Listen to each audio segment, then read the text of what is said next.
ჩვენთვის ყველაზე მნიშვნელოვანია, რომ ეს ბავშვები გაიზარდონ კარგი ადამიანები და იყვნენ ერთმანეთის მიმართ პატივისცემით, აი სავსე რა. ჩემთვის ყველაზე მნიშვნელოვანია ეგ, რომ ურთიერთპატივისცემა ისწავლონ პირველ რიგში. შემდეგ უკვე საფეხბურთო ნაწილებია, რაც, რა ვიცი, მაგალითად, რაც სჭირდებათ, ეს უკვე ინდივიდუალურია და ვერ ვიტყვი ესე, რომ თქვათ, პირველ რიგში ეს არის და მეორე რიგში ის არის რა. ანუ დანარჩენი ყველაფერი უკვე საფეხბურთო ნაწილია და ყველა ბავშვს ინდივიდუალურად სჭირდება მაგაში განვითარება. ზოგს ტექნიკურად, ზოგს კოგნიტურად, ზოგს მენტალურად და ზოგს ფსიქოლოგიურად. რაც შეეხება პირველ ნაწილს, პირველი ნაწილი არის რა ვიცი. პირველი 3 ადგილი მაგას უკავია რა. ადამიანობა, პატივისცემა და ერთმანეთის სიყვარული.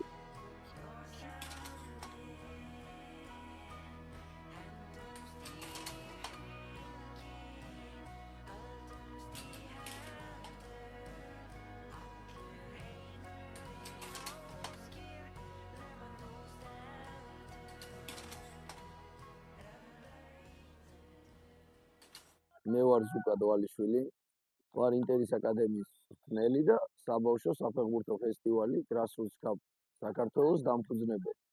ფესტივალის წამოწყება იმიტომ იყო საჭირო, ჩემი აზრით, რომ როცა მე დავიწყე მწვრთნელობა, ჩვენ იმდენად პატარა ასაკი მყავდა, რომ არ ტარდებოდა ტურნირი რა. თან ვფიქრობდი, რომ კარგი გუნდი მყავდა და ძალიან მინდოდა, რომ გვეთამაშა სხვადასხვა გუნდებთან და მათთვის პირველად ერთ ასაკში მხოლოდ გავაკეთეთ ტურნირი, სადაც რა ვიცი, დაახლოებით 12 გუნდი მონაწილეობდა. მე ისე გამოვიდა, რომ კარგი ტურნირი გამოვიდა, კარგი წამოწყება იყო, დიდი გამოხმაურება გამოიწვია და ძალიან დაინტერესა ხალხმა, ძალიან დაინტერესა ხალხს ეს ტურნირი. ამიტომ შემდეგ ჩავატარეთ უკვე 3 ასაკში, შემდეგ უკვე ჩავატარეთ 5 ასაკში და დღეს უკვე მაგალითად 1700-დან 1900 ბავშვამდე ყავს ტურნირზე და ვფიქრობ, რომ ისეთ საქმეს ვაკეთებთ, რაც საქართველოს გამოადგება პირველ რიგში, იმიტომ რომ ესეთი ფესტივალები არის ძალიან ცოტა საქართველოში. მინდა რომ ჩემი ფეხბურთელები, რომლებიც ჩემთან გაიზარდნენ, მოხვდნენ ეროვნულ ნაკრებში, დადგნენ ჰიმნზე და ასახელონ საქართველოს და ძალიან დიდი იმედი მაქვს, რომ ეგრე იქნება, იმიტომ რომ ძალიან ნიჭიერი თაობა მოდის, არ ვიცი. მგონია, რომ ესეთი ნიჭიერი თაობა ჯერ არ ყოფილა. ნუ ალბათ ცოტა უფრო ხანში შესული ადამიანები იტყვიან, რომ ეს ვინ არისო და რამდენი ჭერი კაცი ყავდაო, მაგრამ მე რაც მინახავს, რა ვიცი, ჩემი აზრით ძალიან ჭერი თაობა მოდის და ძალიან იმედოვნებ, რომ ჩემი ბიჭებიც მოხვდებიან ეროვნულ ნაკრებში. ეგაა ჩემი ოცნება იდეაში, რომ ეს შრომა, რაც მე ჩემი ყოველდღიური შრომა და ჩემთან ერთად ჩემი ვინც არის კოლექტივის შრომა, რომ დაგვიფასდეს. დაფასება არ არის ეს მატერიალური ან რაღაცა, არ ვიცი, საქმეში ჩვენ რომ მწვრთნელები წინ წავიწოთ. დაფასება იქნება ის, რომ ეს ბავშვები მოხვდნენ ეროვნულ ნაკრებში და ასახელონ საქართველოს სახელი. რო გაიხსენებენ, ხო აი 10-20 წლის მერე რო წავლენ, ვიღაცა ფეხბურთელი გახდება, ვიღაცა ექიმი გახდება, ვიღაცა მწვრთნელი, ვიღაცა არ ვიცი, სხვადასხვა სფეროში, იმიტომ რომ ეგრე ხდება, ფეხბურთი ყველა ვერ ითამაშებს. ფეხბურთს მინდა რომ ეს დრო გაახსენდეთ, როგორც თავის ცხოვრებაში ყველაზე მაგარ დროც, იმიტომ რომ მე ეგრე მახსენდება.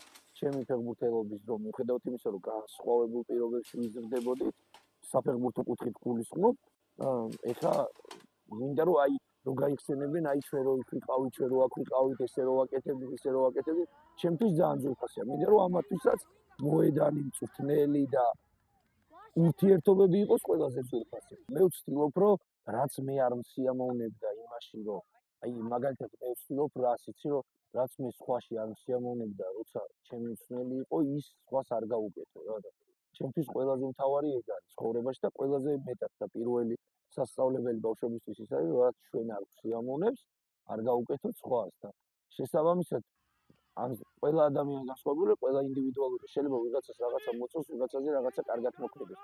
მე ვცდილობ ისეთი ვიყო, როგორიც ბავშვობაში მინდოდა, რომ ჩემი მწვრთნელი ყოფილიყო რა. საუკეთესო. მე ზუკა მასწავლებელს შევარჩევ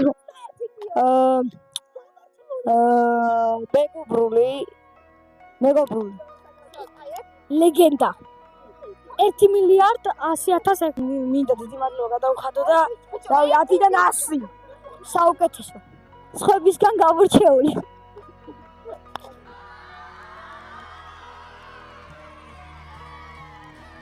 გასება მოიხედეთ 3-2-1